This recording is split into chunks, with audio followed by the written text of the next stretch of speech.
Assalamualaikum warahmatullahi wabarakatuh. Kembali lagi dalam kuliah metodologi studi Islam. Hari ini kita akan membahas tentang unsur pendekatan budaya dalam Islam. Bicara tentang budaya, maka kita mengetahui di antara kita mungkin berbeda-beda budayanya. Namun apakah kita sudah mengetahui budaya yang sedang kita jalankan saat ini sudah sesuai atau belum dengan aturan atau panduan yang terdapat dalam Quran dan hadis? Kalau kita sudah mengetahuinya dan tetap kita jalankan, maka kita adalah orang-orang yang merugi, karena sesungguhnya kita itu hidup untuk beribadah, kita itu hidup untuk menjadi khalifah, kita itu hidup untuk menjadi followernya Nabi, sahabat Nabi, dan tentunya ulil amri yang baik serta para ulama juga ya.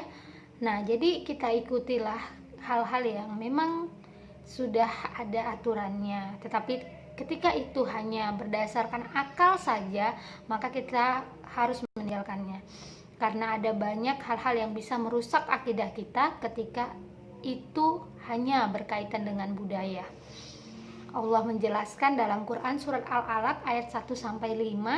Di sana itu penjelasan Iqra disebut 2 kali ya.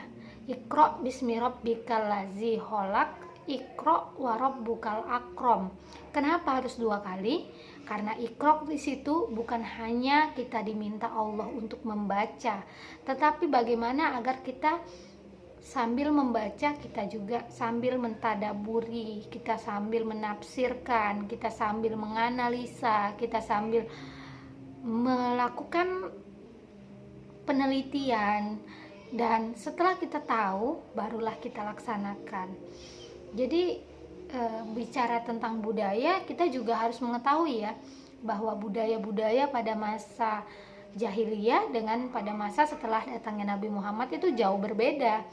Ketika kita mengetahui bahwa Nabi Muhammad datang untuk menyempurnakan akhlak, disitulah sudah tidak ada lagi budaya yang berkaitan dengan syirik, berkaitan dengan menuhankan sesuatu, sehingga itulah yang harus kita ikuti.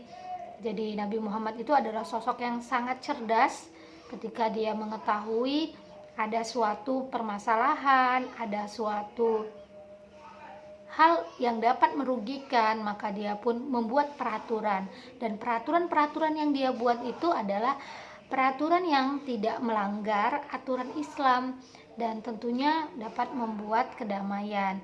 Seperti Piagam Madinah, di situ ada peraturan tentang kita itu harus bekerja sama dengan orang-orang Yahudi misalnya, tetapi orang Yahudi tersebut juga memiliki aturan, dia mengeluarkan zakat apabila tidak mematuhi peraturan. Terus di situ juga ada aturan-aturan yang lainnya ya. Begitu juga cara menyikapi orang-orang yang pada saat itu berada dalam kesusahan, bagaimana Nabi Muhammad pada saat itu menolongnya, dan pada saat menghadapi kaum muhajirin dan ansor, itu juga merupakan cara-cara yang harus kita ketahui budayanya seperti apa sih pada masa itu. Walaupun pada saat itu kita tidak ada, kita dapat belajar, kita dapat mengetahui lewat sejarah bahwa budaya Islam itu adalah budaya yang sangat membuat Allah suka, karena Allah tidak harus marah akibat budaya-budaya yang aneh. Nah, kita lihat ya, budaya pada saat ini yang aneh-aneh itu ya, mohon maaf sekali kalau memang ada yang masih menerapkannya, dan saya katakan aneh, ya memang aneh gitu. Jadi ketika ada ibu-ibu hamil misalnya, dia harus membawa gunting kemana-mana karena untuk jaga-jaga ketika ada yang mengambil anaknya, dia pun sudah punya senjata. Ada nggak sih istri Nabi yang melakukan itu gitu ya? Terus ada nggak ilmiahnya ketika memang gunting itu menjadi jaminan Lalu ada juga yang ketika anaknya lahir misalnya menggunakan benang merah putih hitam. Ada nggak sih itu dilakukan oleh Nabi dan orang-orang soleh lainnya? Ketika memang tidak ada, jangan kita tambah-tambahin ya. Itu namanya bukan hanya sekedar bid'ah, khawatirnya Allah mengatakan itu syirik karena memang bukan khawatirnya lagi ya. Kita ketergantungan pada gunting, kita ketergantungan pada gelang merah putih hitam, berarti kita tidak yakin Allah akan menjaga anak kita. Bahkan ya, ada kisah nyata yang ketika memang dia menerapkan budaya tersebut, ternyata anaknya memang benar-benar hilang dalam perut, jadi tidak keguguran, tidak apa, ya memang karena jin itu tidak selamanya dia mengabdi pada kita. Bisa jadi ada hal-hal yang membuat jin tersinggung, dan akhirnya karena kita itu sudah transaksinya sama jin atau transaksinya dengan budaya, meskipun budaya tersebut salah, akhirnya Allah nggak mau tanggung jawab, silakan gitu ya. Setidaknya kalaupun anak kita selamat lahirnya, tapi didikan kita pada anak yang tadinya dia nggak takut jadi takut, akhirnya sampai besar dia pun menjadi orang yang tidak percaya diri dan tidak memperjuangkan Islam. Apakah kita mau seperti itu?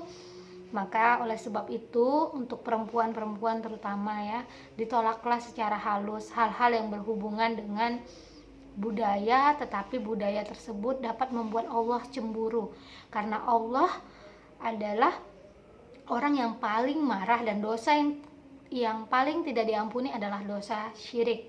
Dan dosa syirik itu kebanyakan diterapkan oleh orang-orang yang memiliki budaya tertentu. Jadi misalnya ada lagi ya, upacara-upacara untuk melindungi daerah tertentu, misalnya ya kita bawa sajen di tengah laut gitu ya. Terus ada juga yang peringatan-peringatan tertentu ya, 100 hari, 1000 hari ya. Kalau misalnya itu berkaitan dengan sedekah dan tidak memberatkan oleh tuan rumah, silakan saja. Tetapi ketika budaya tersebut diwajibkan dan pada akhirnya akan membuat orang yang kemalangan ini menjadi sedih karena tidak dapat melaksanakan budaya tersebut, akhirnya kita sendiri yang bisa mengetahui apakah budaya tersebut layak nggak sih untuk kita ikuti gitu ya.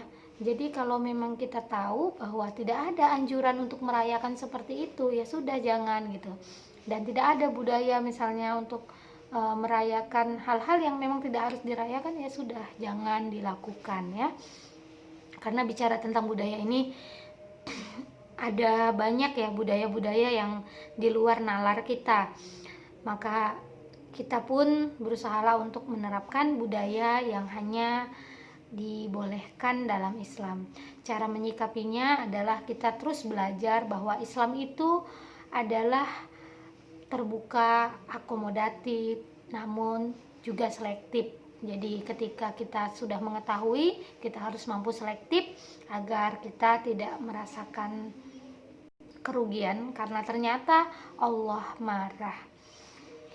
Terus untuk hal-hal yang dapat membuat kita mampu menegakkan Islam meskipun kita di lingkungan orang-orang yang menerapkan budaya salah, maka berusahalah kita untuk memiliki amalan tertentu. Jadi ada 3 hal yang tidak dapat terpisahkan ya: ilmu, amal, dan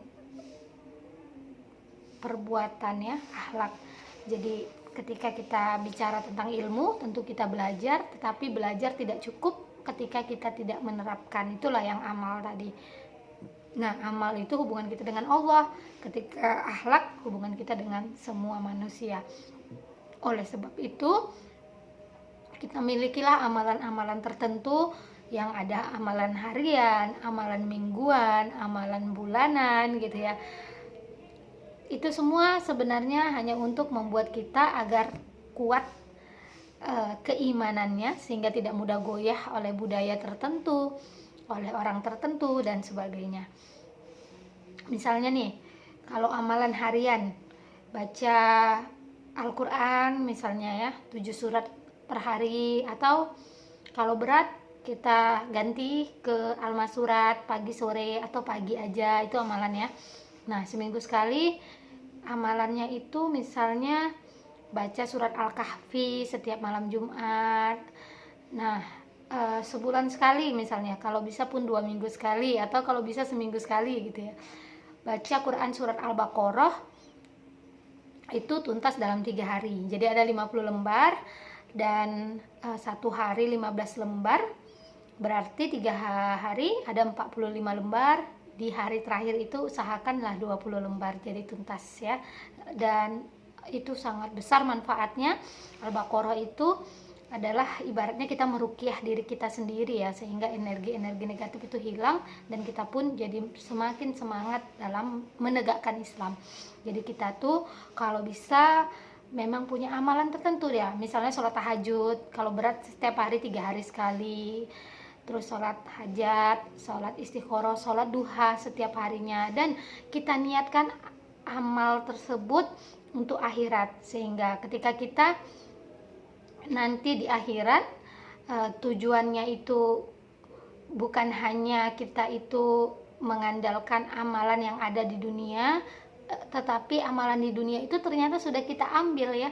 Jadi misalnya gini, ada orang yang dia sholat duha, memang sholat duha itu tujuannya untuk memudahkan rizki, tapi ketika dia niat sholat duhanya hanya untuk memudahkan rizki, akhirnya Allah telah berikan tuh dia rizki.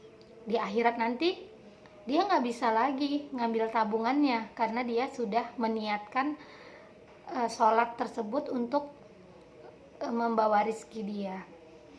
Oleh sebab itu kita niatkanlah setiap amal ibadah kita itu untuk akhirat. Ya Allah, ini aku mau nabung untuk akhirat, mudah-mudahan engkau terima ya Allah gitu ya. Begitu juga ketika sedekah dan sebagainya. Jadi kalau kita mau minta rezeki itu beda lagi, itu doa. Setelah kita sholat kita berdoa, ya Allah mudahkanlah rizkiku.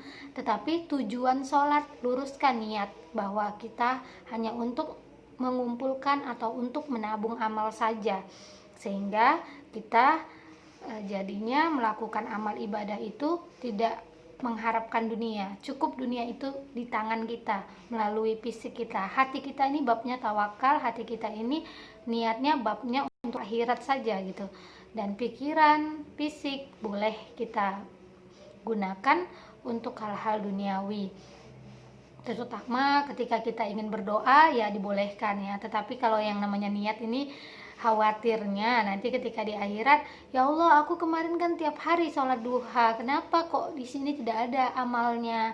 Dan ketika itu Allah mengatakan, kamu kan sholat duhanya tujuannya untuk mencari rizki, sudah saya berikan pada saat di dunia, maka kamu tidak ada lagi yang dapat kamu ambil. Nah, bagaimana tuh kalau kita merasakan itu ya?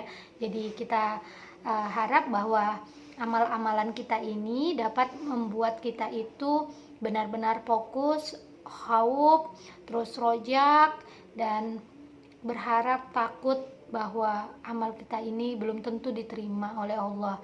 Jadi apalagi kalau amal kita itu misalnya yang sudah membuat kita terlalu yakin bahwa oh karena amal kita ini maka kita jadi sukses gitu ya. Ya sudah, akhirnya kita menganggap bahwa sudah Allah gantikan amal kita itu dengan kebaikan-kebaikan yang ada di dunia, maka kita tidak akan mengingat lagi bahwa akhirat juga meminta. Makanya ada ya kisah tentang sejarah, yaitu ada orang yang dia beli rumah mewah, terus akhirnya kan ada yang melihat, dan orang yang punya rumah ini menyombongkan diri, lalu dia mengatakan bahwa kamu nggak beli rumah, aku kan udah beli rumah katanya. Oke, aku mau nabung, aku juga bisa beli rumah, bukan hanya kamu katanya. Nah, ini kita bicara tentang sejarah, kita bicara tentang budayanya sejarah ya, budayanya sejarah ya. Jadi kalau bisa kita mengikuti itu ya, kisah-kisah hikmah, karena budaya Islam ya seperti itulah sebenarnya karakternya gitu ya, hanya mengingat Allah. Akhirnya dia kumpulkan duit, dia kerja, dan setelah terkumpul uangnya senilai rumah yang dibeli oleh temennya itu, akhirnya dia berikanlah uang yang dia tabung itu kepada orang miskin. Lalu jumpalah dia besoknya lagi dengan temannya. Mana rumahnya? Katanya kamu mau beli rumah. Kok nggak dibeli? Sudah saya beli katanya. Mana? Di surga. Saya simpan di surga katanya. Kamu gimana sih? Masa kamu beli rumah kamu simpan di surga? Iya katanya. Nggak apa-apa, aku di rumah nggak ada, di dunia nggak ada rumah yang mewah. Cukup rumah yang sederhana, tetapi di akhirat aku nanti punya istana karena aku sudah beli rumah yang lebih besar dari rumah kamu. Aku udah beli istana katanya. Nah, ketika di akhirat, ketika pada saat itu bertemulah mereka gitu ya. Hai, katanya, mana yang kamu katakan bahwa kamu itu beli rumah di akhirat? Itu dia katanya. Wah, betapa tercengangnya temannya tadi itu. Ternyata memang Allah berikan istana kepada temannya itu, dan dia katakan, wah sungguh beruntung kamu, aku tidak punya istana di sini, bahkan aku sebentar lagi mau dipanggang karena ternyata aku kemarin salah membeli rumah dengan cara mendatangi rentenir dan sebagainya. Jadi itulah ya, semoga kita dapat mengetahui bahwa kita itu harus benar-benar belajar agar kita mengetahui sejarah kebudayaan Islam, agar kita mengetahui budaya yang berkaitan dengan Islam, sehingga budaya tersebut membuat kita semakin maju, semakin dekat pada Allah. Demikianlah mata kuliah pada hari ini, semoga bermanfaat. Assalamualaikum warahmatullahi wabarakatuh.